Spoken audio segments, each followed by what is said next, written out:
we do have William on the line from the Augusta area. Hi, William. How are you tonight? Doing fine. Super. How can Les help you?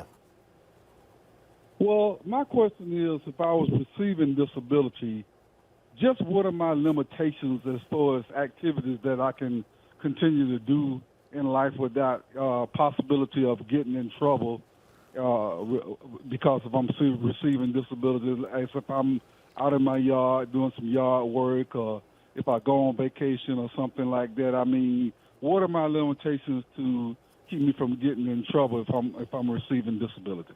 Well, what's going to get you in trouble is if you're working. In other words, if you're making substantial gainful wages, which right now are a little over $1,300 a month.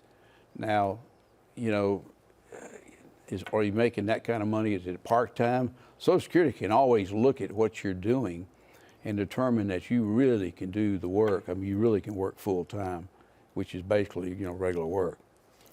Well, let's just take William's question a little further.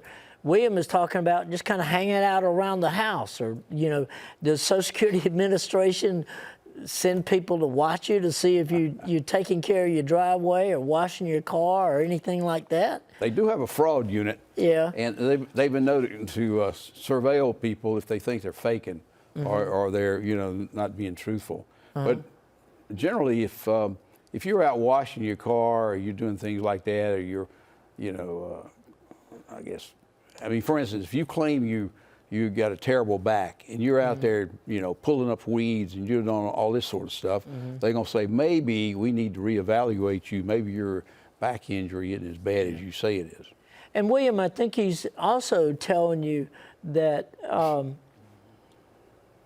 if you were to take a part-time job and make X amount of dollars, if you report that to the Social Security Administration, it may be sheltered work. Like, say, for example, you may be working for your cousin, and your cousin lets you sit down for 20 minutes every hour, or your cousin makes sure that you don't have to do any of the heavy lifting. You just do everything very light work.